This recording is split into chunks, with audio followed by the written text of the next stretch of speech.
Hey, what's up, everybody? We're back with another BKFC Reddit Ask Me Anything with the champion, Kai Stewart. How's it going, man? It's going great right now. Fight camp is in full swing.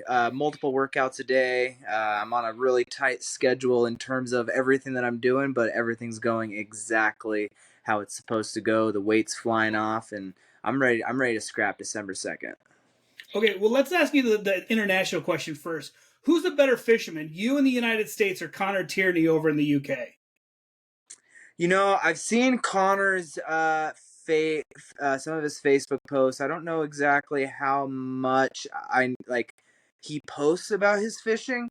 I'm gonna go ahead and say I would best him in a 1v1. I'm only seeing him catching those carp, and it's like I can catch any species anywhere around here. You just got to give me the time and the place. It is. I would love to catch one of those weird looking carp, though. I think that would be a really fun experience. Maybe a collab is in the future with me and Connor. It's so funny in the United States we treat carp as if they're a trash fish. Over in Europe though, they're like revered. It's like a Really, godly fish over there. It's so crazy. really. Yeah. Do they eat them or is it a catch Nope. and release fish? Catch and release and take a picture with. It's so funny. So I do a lot of bow fishing. We shoot the carp and feed them to the Right. alligators. And the amount of people in the UK that send death threats and stuff because like, how dare you kill this fish? And yeah, Really. oh dude, it's nuts. I love catching a good carp on a line though because they do fight hard and they're typically the bigger fish in the water here. But there's just they're not edible. So it's like most of the fish that I catch are either catch and release for the big ones or the little ones I use for my meal prep. So Sure. so you know. Okay, so you're from Montana. That's like an outdoorsman's paradise. I mean, what all do you like to do outdoors other than fishing? Man, fishing is where I really have the most time spent. Obviously, I love hunting. I love being out in the outdoors any chance that I get for hikes or anything. Fishing is the most easiest accessible to me because my coach has a boat and he always needs somebody to fish with, and we always go during the day whenever I don't have anything going on. So, fishing's definitely up there just because it's the most easily accessible, but you're gonna find me after I win my title fight. I'm gonna be on the snowboarding mountain. I camp throughout the year. Lots of hikes. We'll try to get on hikes. Hiking where I specifically live, it's kind of like an hour drive to go to hikes, so it's a little bit less. But if I was like in Bozeman or anywhere where trails were like right there, I would be hiking every single day. Any chance to get outside is I guess my answer. Anything that Montana has to offer, I'm down for. Okay, so let's get the real question out of it. Why does nobody at 145 like you? It seems like everybody at 145 hates your guts. I don't understand it. Yeah, I think that people don't like me because I'm not really quote unquote supposed to be where I'm at right now. I kind of came out of nowhere from a podunk town in Montana, and I've taken the BKFC by storm, specifically the featherweight division by storm, and people are offended by it. What doesn't help them is they can hate me all they want. It's not making them any better. So maybe instead of hating me, maybe take a couple pages out of my book, and maybe you'll have this belt one day. But I do think it boils down to I'm on my this will be my sixth professional fight, fifth for bare knuckle. I have one MMA fight, so it's like I'm brand new in my career. I do believe that is the reason everybody else is like has a boxing record or has that, trains at this big old fancy gym, trains with you know who, and it's just like none of that matters once you get inside the squared circle. So yeah, I take it though. I love it, and I do think that it pushes me harder because I'm doing something that's working and it's offended a whole bunch of people. So you have said that you're younger. It seems like people that come to the BKFC, they're older guys. They're leaving MMA. They want to make some money before they retire. Are you going the opposite route, or are you using BKFC to propel yourself for other things like into boxing or into MMA at some point, or you see yourself sticking with BKFC the entire time? The title makes things way different. Like my professional MMA fight came after my BKFC debut, so it was in my BKFC time. I love MMA. I love wrestling. Well, let me rephrase. I love wrestling. So Right. I would like to be able to use 17 years of my life towards my professional craft. But right now, since I have the belt, I'm bleeding black and yellow. Like I do love bare knuckle. They've treated me pretty well. They've kept there's always some stress behind the scenes, but they gave me the number one contender fight, and then all of a sudden they gave me the title fight. There was some hoops that we had to jump through, but they've treated me relatively very well, and I don't want to give them a false idea that I'm just trying to win a couple titles and bounce. I'm just gonna play it by ear. I would love to be one of the biggest names in combat sports, and clearly the people that are the biggest names, they do crossovers and stuff. Sure. But while I have this belt, I'm bleeding black and yellow, and we'll take it from there. I'm sure they actually appreciate that because it seems like several of the title holders have like, once they get the belt, they're, oh, I want to go fight MMA. You look at Belcher, you look at Dodson. Some of those guys are looking to, like do everything, but you stick it with the brand being a company guy. They have to appreciate that. Yeah, and I'm only 23 years old. If I could just win, I don't know, what's the record right now? How many do people win in a row? Like 7 or 8? Uh, Yeah, I don't know. It's Luis. I'm not 100% sure on the exact. Palomino. Well, Yeah, maybe I could win a whole bunch of these in a row and just be able to retire from BKFC and not have sure. to go to the other sports. Because in the end, I'm only 23 years old. John Jones won his first UFC title at 23. I won my BKFC title at 22. I love my brain. I do think that I am relatively intelligent. I can learn really easy, so I don't want my brain to take too much damage in my lifetime. However, I absolutely love it. I love the grind. And yeah, being so young and hitting the pinnacle so young kind of puts your career in a spot where you're just like, I don't really know what's next other than defend this as long as I possibly can. So So do you see yourself sticking in Montana? Like you've never had the idea like I'm gonna go train somewhere else? Just I mean I feel like there's a good chance that you're like the big fish in a small pond. Do you go outside Montana to train just to kind of like see, or you're set with what you do there? So I have trained in Vegas. Okay. I was at Big Scary Gym with Dewey Cooper the summer of 2021. Yeah, that was the year before my BKFC debut. So yeah, summer 2021, I spent 6 or 7 weeks down there. Loved it. Then for my last fight camp, I went to Albuquerque to Jackson Wink and trained there for a month. Okay. Loved it. Uh, Loved it for what it was. It wasn't bare knuckle specific at all, which is why I ended up leaving. For an MMA camp, it's great. Like it was like the elevation training, the coaches, everybody is very like it was a very positive experience. Just wasn't specific enough. I'm trying to be a world champion in bare knuckle. Um, then I spent a week at Sice MMA down in Colorado Springs. I would love to move out of Montana. I just love it Okay. so much.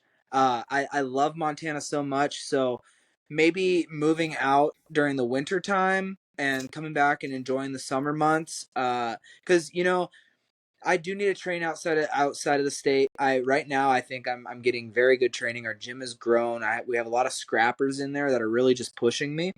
Uh, but everybody has to grow at some point.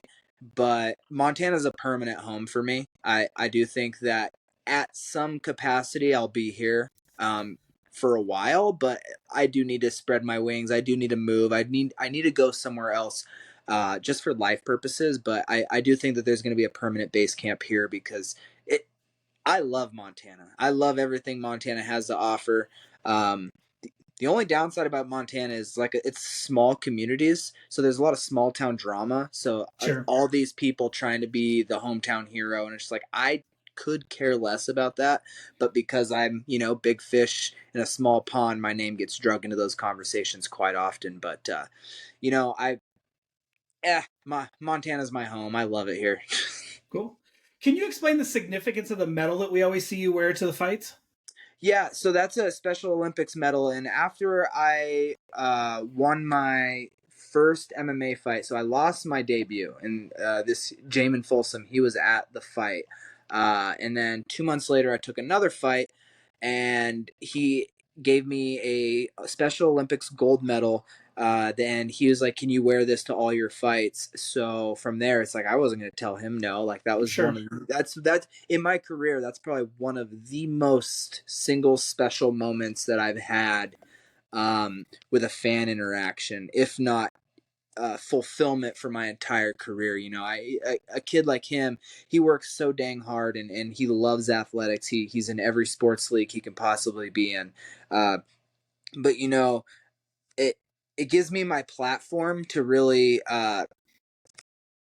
fight for them. I guess because also like I got a lot of shit for wearing that medal, and I told a lot of people that you're garbage for talking shit on that medal, and it gave me a point to stand up for something that is bigger than myself. So I definitely love the medal. The medal's going to be out at every single event that I can possibly bring it to. Hopefully forever. Hopefully that nobody ever tells me that I can't. And if somebody does tell me I can't, it's not going to be without a fight. So it's definitely bigger than me, and I'm very grateful for Jamin for giving it to me. So you being the BKFC champ, like what's something you've gotten to do because you're the BKFC champ? I mean, there's lots of doors open. It's amazing how stuff kind of falls into place. So what are like your favorite thing, or maybe what are a couple things that you would have never got to experience, but now that you're the champ, like people want to. I Yeah, see with lots of people with the belt and stuff. So yeah. So just the people I've met has been amazing. For example, down at the Florida event a week or so, or 2 weeks after my fight, uh, I had the belt, and just everybody there, Bryce Hall, who hadn't done BKFC at that point, he was there checking it out.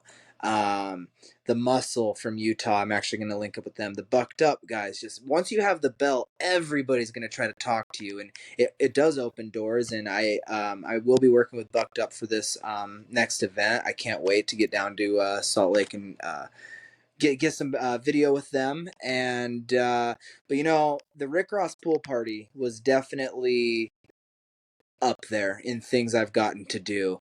Um, I just I was down in Florida. I was invited by one of the camera guys that was going to be down there. They said, "Hey, let me make a couple phone calls. Let me see if this would be something that would interest them." And then it's like I was at the Rick Ross pool party and I smoked a blunt with Rick Ross. Like you can't personally, so it was a fun party in for what it was. I was definitely just way out of place in a way, but sure. I still made the most out of it. I met a lot of really cool business connections, smoked with Rick Ross. So it's like overall it was a great experience, and I got to meet some really cool people. So the belt's just kind of the conversation starter. I call it the best accessory. That's what I've gotten most out of the belt is just with this career, it's more than just the fight, you know. To make real money here, to set yourself up for life, you need the social media, you need the connections, you need the clout, if you will. That's what the belt brings. I don't have to say a word, I don't have to do anything. As long as I'm wearing the belt, people will come to me. So Cool. that's the most important part of the belt is just, you know, that clout factor. Okay, so December 2nd, would you say this coming fight against HE is that the hardest fight of your career so far, or do you feel like you have a pretty good game plan against him, and you see it, not as difficult to say past experience? I do think that he's the best boxer that I'm going to fight, but we're not in a boxing match. It's a bare knuckle fighting championship. So I do think that in terms of skill set, I think he's the best boxer. I do think that he's one dimensional. He's going to be trying to land those long punches. Everybody that's put pressure on him has succeeded in their own way. Louis beat him with the cut.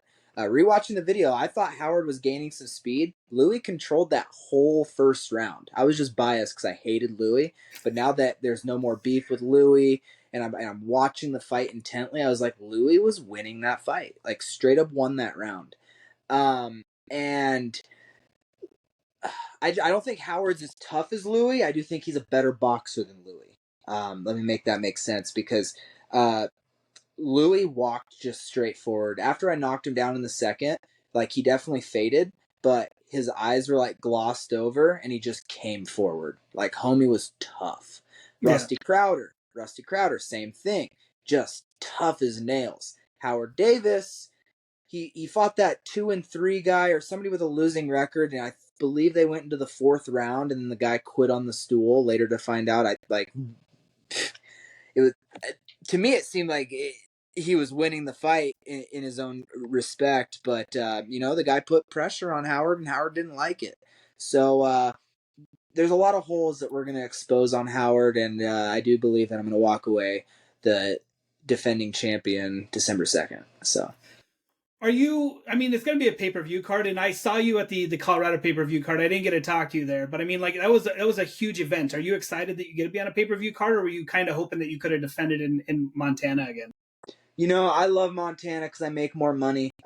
My ticket sales are unmatched, and I do believe that I'm one of the biggest individual ticket sellers in general in BKFC, like butts and seats, not pay per view. But I'm excited because there's a lot of big names. Now, obviously, we all want that main event spot, but just the eyes that are going to be on this pay per view is where I'm trying to be. I'm not trying to just be a BKFC champion. I'm trying to be a global superstar that people are going to know from all walks of combat sports. So to do that, you have to spread your wings and go fight other places. I will say I'm not in unfamiliar territory. My first amateur title fight I fought at the Maverick Center in Salt Lake City, Utah. So it's kind of a really fun reunion, I guess we could say, because I did gain over a lot of fans down there. But I'm really excited. Salt Lake City's also at elevation, which I think is going to play a factor to me. I'm solid with it. We'll see how Howard does. But I'm just grateful for the opportunity to be considered for such a massive event. So it seemed like you were supposed to have another opponent, and then that fell through. So I mean, were you excited to fight Dat, or were you? I mean, like he was going hardcore after you, and you started playing back. It seems like you're not a shit talker, but like you're not afraid to step up to that level if you need Yeah. to. Like, Yeah. were you looking forward to the Dat fight, or? Yeah, that's the fight I wanted. I do believe that Dat is the second toughest person in this division behind me. And I do think that he was a tougher fight than Howard. He's an experienced veteran, a former champion. That was a step that I really wanted to take to secure me being a champion in BKFC, because this is the inaugural belt for 145. So I have to remember that, and I have to remember that I'm not satisfied with that, and I want to beat the biggest names. Howard Davis, I guess we can say, is a fan favorite down in Florida. But in the end, I do truly believe that Datwin was a tougher fight, which is why I called for him. So who would be your top five in BKFC right now? Are you in the top five in BKFC with Luis and Lorenzo Hunt, or you feel like you need another big fight before you're there? In terms of being able to hold a microphone, I think it's me and Lorenzo Hunt at the top. I think Lorenzo gets the slight edge. In terms of marketability, I think I'm definitely easily top five, especially with my name, with my age. I'd even put it top two, me and Lorenzo Hunt. But in terms of skill set, I have to respect the veterans of the sport. I'm teetering. I'm teetering there, and I really hope after I knock Howard Davis out, I can be on that pound for pound list. And I do think my work ethic should put me up there. But I got Lorenzo Hunt, Palomino, Mike Perry is in there. Who else? Tony Soto don't like me, which makes me not like him. But I mean, he's won enough fights to Sure. prove that he's up there. Who else? John Dodson, you got to give it to him. He annihilated everybody. And who just beat? Is it Richardson? Oh yeah, Keith. Yeah, Keith Richardson. I think he's snuck his way up there, and I think I'm very close to his level as well. I wouldn't be hesitant to cut to 135 one day if it was ever offered, but I do think that he snuck up there with that performance over Reggie Barnett, because Reggie Barnett would have originally been on my top five, but he just kind of got walked through, man. Like that was kind of insane, which you got to give Keith the credit for that. But then how many was that? That was Lorenzo Hunt. You've got like 6. Yeah. So put me just right outside the top five to keep me hungry. Right, sounds good. Okay, so I mean, like after you win, what's your plans? Are you going to take a little bit of time off, or you like want to get? I mean, I heard big news about Knucklemania in February. So I mean, is that something, or like is that too quick of a turnaround? I want to get through the fight. I want to win. The most important thing. So I'm actually probably gonna say no to Knucklemania. I'm a wrestling coach, and at first they offered me Howard Davis in Florida in February, and then Okay. they snuck us onto this card because he got cleared. So and I was kind of worried because that would have meant that I would have been training during the entire wrestling season. But I'd rather coach wrestling. So once wrestling season's over, I'm totally open to fight as soon as possible. But as champion, they kind of delay things. I would love to see a number one contender fight. I would love to once I get rid of Howard Davis, um, maybe Brian Duran versus Brandon Allen, number one contender, or do Louis versus Brian Duran, then do a winner of that versus Brandon Allen. I just feel like, let's see, my biggest bitch here is Howard Davis has 2 wins over top 5 opponents, and one of them's Rusty Crowder, which I have to put in there because that was my number one contender fight. Okay. But his last top 5 guy he went against, he lost to, which was Louis. So how he got this fight, it's all because somebody paid Shaq off to make that post. And it's like there needs to be more fights in the top 5 before I commit to another fight, just because just it doesn't make sense. It's making this title not make sense. Make me fight the absolute best because I've proven that I'm the absolute best. So you said you would cut down to 135. Like, what weight do you walk around at, and what weight do you feel like? I mean, 135 easy cut, or 135 you're going to be sunken in, and it's going to be hard to get down there. So I range between 160 and 170. 135 will definitely be me sucked down a little bit, but the last time I cut to 135, I felt on fight night, I felt the absolute best I've ever felt. My feet were fast, my hands were fast. I was moving fast. Just everything felt how it should be. But the preparation would definitely be a lot more strict and a lot more precise and tough. But in terms of fight night, I would be just fine. It it's always kind of been my plan to fight 135 in the UFC if I ever made it. But I took a side quest and now I'm a world champ, so I got to do this. So if the money was right and the opportunity was right, I would definitely consider it. Cool. All right, so you see yourself with a big knockout over Howard Davis, and then, like I said, and then you taking some time off for wrestling. Will you talk about your wrestlers? I mean, you got any studs? Is anybody looking at going to state or? Yeah, so last year, I got a kid named Brody Ober. Brody Ober. He graduated. He was like the first high school wrestler that I've wrestled with uh, natural ability. Okay. I want to be careful how I say because I love all my wrestlers. I coach at a Catholic school, and a lot of the guys didn't have a youth. They didn't wrestle as youth, so high school is the first we got them. So that's really tough to work with. However, all of our guys come in with a positive attitude. I think we only have like 4 or 5 guys on the wrestling team total. They all come in with positive attitudes. We have a couple. Peyton Kuiper, he's going to be up there as one of our better guys this year. We have a new guy named Lake. I actually haven't really met him yet, and I'm actually going to meet him here this week. I'm super excited. And then we have the Humble Team Wrestling Club. I think I have like 15 youth, some notables. I have Bo. He does pretty good, and he travels to so many national level tournaments. I actually coached him down in Denver here. Same weekend as BKFC 50. The next day was the wrestling event down there. And then Bladen Hall, he's my original wrestler that I've ever. He's 7 this year. Yeah, 7. Wow, I got him whenever he was 4.5 years old. And Wow. now he's like 7 or 8 right now, and he's a stud. I think he has his ceiling is so high being so young, and he's already just picking up techniques and just the mentality that it takes to be a wrestler. I see a lot of myself in him moving forward. So he's going to be under the Humble Team banner this year. I'm super excited. Then we also have our female wrestler Haley. She's brand new last year, but she's a stud and she's mean. So she definitely has awesome future in wrestling, especially with women's wrestling growing so well. That's something that I'm pretty passionate about, is growing the sport of wrestling. And to do so, I think adding that women's wrestling really just skyrocketed the sport. Cool. All right, so I know that you're an alligator fan. You took a picture of the alligator, so maybe next summer we can meet down in there in Colorado, and I can take you. We'll go catch some like 10-foot alligators and get you a picture with a big one. Oh yeah, I'll do that. I mean, that sounds fun, but terrifying. A 10-foot alligator, huh? You guys have a Yeah, sanctuary down there, huh?